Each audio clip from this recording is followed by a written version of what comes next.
खुद एतमादी, कुछ कर दिखाने का जज्बा और तारीख बदलने का आज़म, जब ये चीज़ें किसी टीम में हो तो वो कहीं भी कुछ भी कर सकती है। This is Najeeb ul Hasnain, honestly speaking. Headingley में टेस्ट मैच हारने के बाद इंडिया इस मैच में एज अंडरडॉग एंटर होता है और सबका ये मानना था कि यहाँ तो एजबस्टन में कभी इंडिया मैच जीता ही नहीं है। 8 मैचेस हुए हैं, 7 हारा, 1 ड्रॉ हुआ है और without Bumrah is out of question. ऐसा सोचना भी मना है कि इंडिया यहाँ कुछ एक्स्ट्राऑर्डिनरी कर जाएगा, यहाँ मैच जीत सकेगा। लेकिन इस टीम और इसके लीडर ने जो फाइट बैक शो की है, कमाल ही कर दिया। अपनी गलती से सीखना इसे कहते हैं, तैयारी के साथ आना इसे कहते हैं, किसी एक प्लेयर पे ना डिपेंड करना इसे कहते हैं। What a fantastic performance.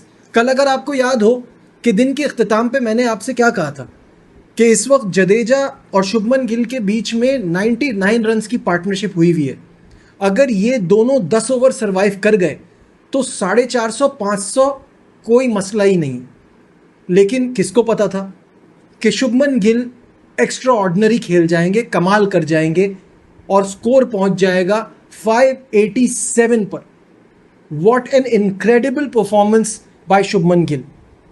कप्तान बनते ही परफॉर्मेंस में एक निखार आ गया। व्हाट अ मास्टरफुल इनिंग, एक historic inning, cementing his place as India's top batter in test cricket and a promising captain. जितनी तारीफ की जाए कम है। ये 3rd इंडियन बन गए हैं to score a double century in England after Sunil Gavaskar and Rahul Dravid. आज से 46 ईयर्स पहले 1979 में लिटिल मास्टर सुनील गावस्कर ने ओवल में 221 की नॉक खेली थी। वो रिकॉर्ड भी शुभमन ने तोड़ दिया और तोड़ा भी ऐसे मौके पे जहां सब यही कह रहे थे कि इंडिया के लिए ये मामला ज़रा मुश्किल है। मैं बार बार यही सोचता रहता हूं कि क्या सिस्टम है इनकी क्रिकेट का कि कोई जाता है, कोई आता है, कोई फर्क नहीं पड़ता। मतलब सचिन तेंदुलकर जैसा ग्रेट चला जाए, कोई फर्क नहीं पड़ता। धोनी है ना, धोनी चला जाए तो कोई फर्क नहीं पड़ता। विराट कोहली है ना, विराट कोहली चला जाए कोई फर्क नहीं पड़ता। शुभमन गिल है ना, और इनके बीच में बड़े और स्टार्स हैं तो टैलेंट आता जाता है, फैक्ट्री की तरह प्रोड्यूस करते हैं, फैक्ट्री की तरह प्रोड्यूस करते हैं। टैलेंट आता जाता है, पिछले वाले को सब उसकी कारकर्दगी पे याद तो करते हैं लेकिन गेम पे असर नहीं पड़ता, परफॉर्मेंस पे असर नहीं पड़ता।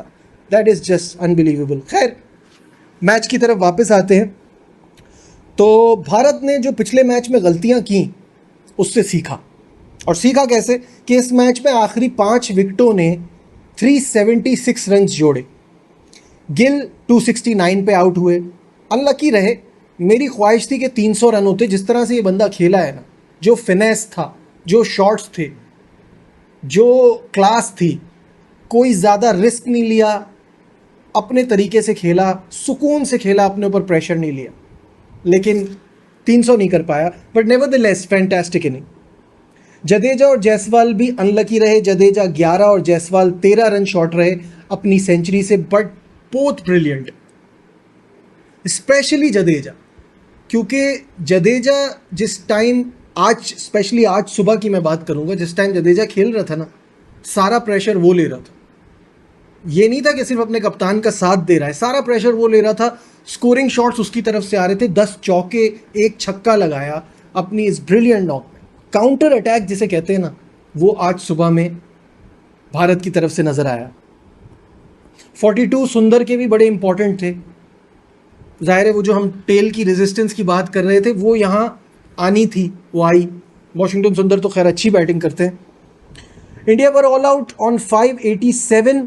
ये पिछले 18 सालों में इंग्लैंड के खिलाफ इंडिया का सबसे बड़ा स्कोर है और इसकी तारीफ तो बनती है। सारी दुनिया मान रही है कि पिछले टेस्ट में नाकामी के बाद, वहाँ पे भी डोमिनेट किया था, नाकामी के बाद इस तरह से आना, गौतम गंभीर, टीम को, सबको क्रेडिट जाता है।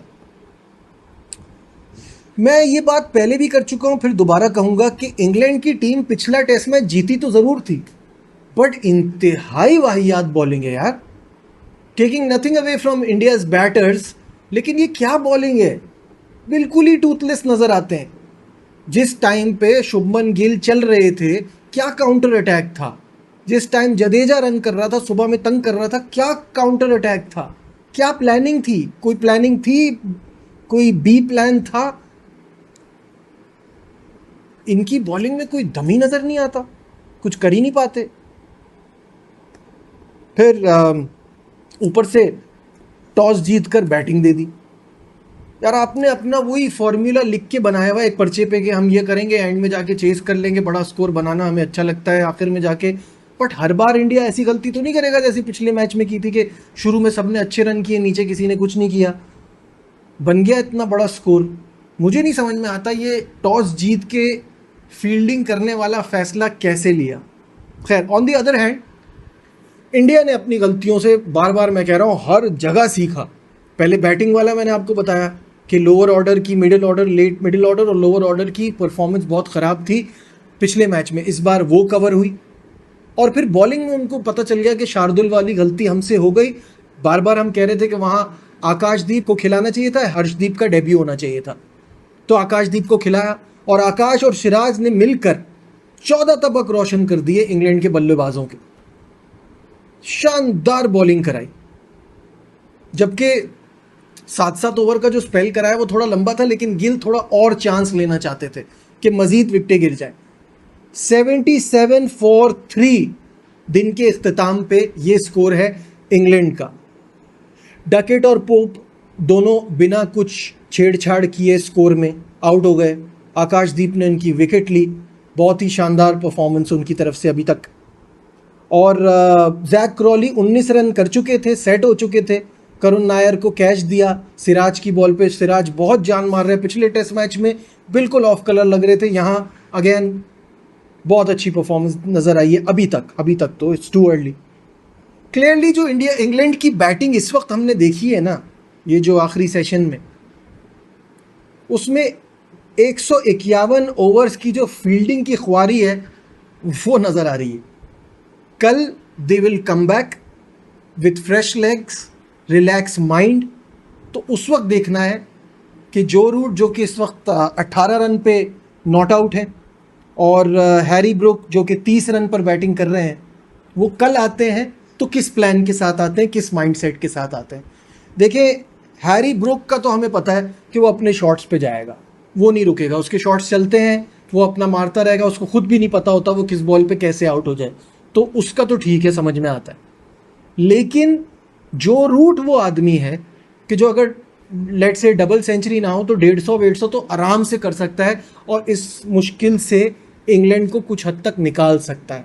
तो इनके लिए ये कल लंच तक सरवाइव करना इस पैर का बहुत ज़रूरी है। और जो रूट ने लंबा खेलना है अगर इस मुसीबत से बाहर आना है।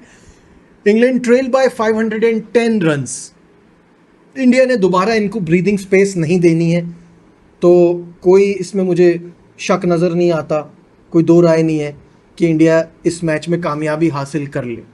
आप क्या सोचते हैं कमेंट्स में मुझे ज़रूर बताइएगा। चलते चलते एक और ख़बर सिर्फ जल्दी से आपको बताता चलूँ कि भारतीय वजारत खेल ने ऐलान किया है कि पाकिस्तान हॉकी टीम को एशिया कप में शिरकत से नहीं रोका जाएगा। ये आपको मैं बता दूं कि एशिया कप जो है वो भारत में होना है 28 अगस्त से 7 सितंबर तक, और इसमें पाकिस्तान भी शामिल है। तो अभी तक यही बातें चल रही थी कि क्या पाकिस्तान खेलेगा नहीं खेलेगा, वो तो बात की बात है। वजारत खेल ने हुकूमत को ये बता दिया कि इजाज़त मिल चुकी है, हुकूमत की तरफ से उनको इजाज़त मिल चुकी है कि पाकिस्तान इसमें पार्टिसिपेट करेगा। ये जो है ये क्वालिफ़िकेशन भी होती है for world cup, Asia cup से, जो कि अगले साल होना है। तो ये खबर बताने का मकसद ये है कि इससे ये नज़र आ रहा है कि अब हालात स्पोर्ट्स को लेके कुछ नॉर्मलाइज होंगे पाकिस्तान और इंडिया के बीच में, और वो जो एशिया कप की बातें क्रिकेट के हवाले से आ रही हैं तो उसको भी थोड़ा चीज़ों को, ख़बरों को सॉलिडिफाई करेंगे। जैसे इस पर कुछ मज़ीद अपडेट आती है तो उस पर हम बात करेंगे। अगर अभी तक आपने मेरा चैनल सब्सक्राइब नहीं किया है तो सब्सक्राइब टू द चैनल। देखते रहिए नजीबुल हसनैन ऑनेस्टली स्पीकिंग।